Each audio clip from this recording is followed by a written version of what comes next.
It's day 443.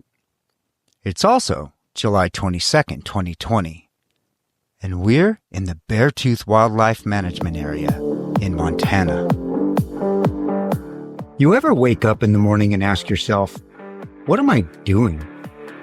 And more importantly, why? Yeah, me too. Hi, my name's Craig, and this is my story.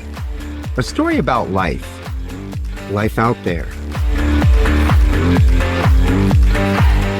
For visuals while listening, search Life Out There on your favorite social media platform or use the links in the podcast description.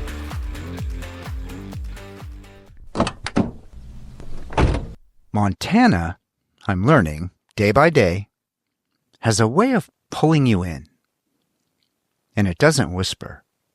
It speaks in wide open spaces, in the rush of the Missouri River, in the wind cutting through the pines, and sometimes it speaks through the unexpected.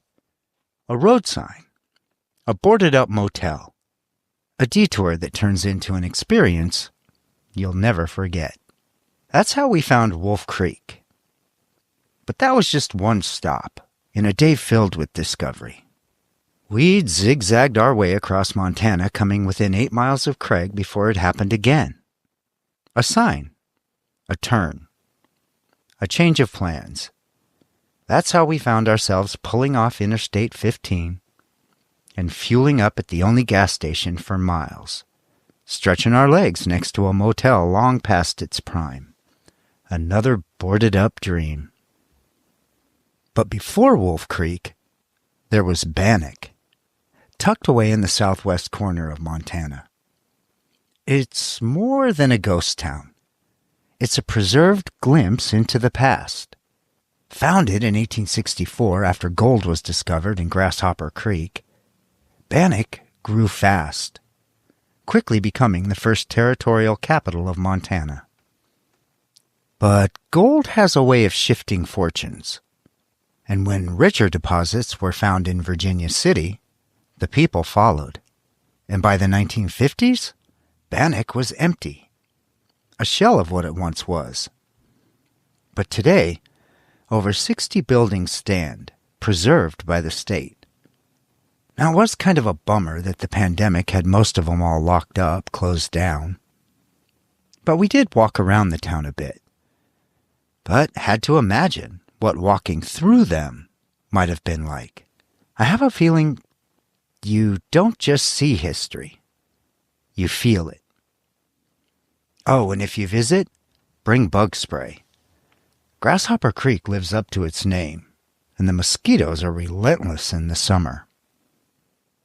From Bannack, we made our way north. The Missouri River appeared to our right, cutting its way through a canyon that has stood longer than human memory. And this Wolf Creek. Wolf Creek was never a booming town. It was a waypoint, a pit stop, a place where the steam engines refueled and passengers could stretch their legs. But for the people who lived here, it was home, and ranching took root, and so did the businesses catering to the railroad trade.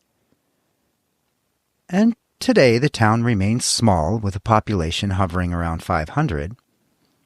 The gas station's still there. So's the bar, the post office, and those fly fishing shops catering to fishermen chasing the perfect cast. The railroad's gone, but the river remains, pulling in those looking for something quieter, maybe even something wilder. As we left Wolf Creek behind, we'd find our way to one dirt road after another, exploring here and there before finding our way to a beautiful drive up alongside Holter Lake and into the Holter Dam Recreation Area. We'd follow that road all the way to the top of the lake, some 4 miles or so. As the lake narrowed below us back into the Missouri River, the road turned to dirt, and things got even better when we saw another sign, the Beartooth Wildlife Management Area. And that dirt road led us deeper into Montana's wilderness. The private property signs, fences, had all disappeared. The landscape, and Montana, opened up again.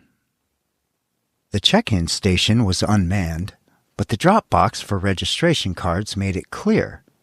This was real wilderness. The state wanted to know who was here, when they arrived, and when they'd be back. We started to feel like we might be living it up a bit out here in our 32-foot, fully contained RV, when we began seeing real campers, tents, bikes, small trailers, campsites all empty, the adventurers likely out exploring the wild. And we found the perfect spot. Shade from the warm afternoon. A creek running alongside us. We were just getting settled in when a caretaker rolled up on a side-by-side. He had our registration card and asked if he could take a couple of pictures of our rig to attach to our details. Smart move, I thought. Montana's keeping track of folks out here. And after what he told us next, I understood why. "Keep your dog close," he said, nodding toward Dougie. "We lost a puppy yesterday to a mountain lion. Folks let him out unattended, and didn't end well." Well, that got our attention. Then he told us about a grizzly he'd seen that morning just up the hill from our campsite. He went on to explain that encounters like this weren't common, but in the last few days, things had changed. "Just a reminder," he said, "this is real wilderness." We talked for a while, about the land, about his job. How much fun that must be, I thought. About the wildfire that tore through here in 1990, and the efforts to restore the area. I learned that this place had been private ranch land until Montana Fish and Wildlife purchased it in 1970, turning it into the protected area it is today. As he left to check in with other campers, we spent the evening watching deer graze along the creek, and wondering how many unseen eyes were watching them, and us. Falling asleep to the sound of running water, and waking up to storm-threatening skies, and realizing just how small we were in the grand scope of Montana's wilderness. I think Montana isn't just a place.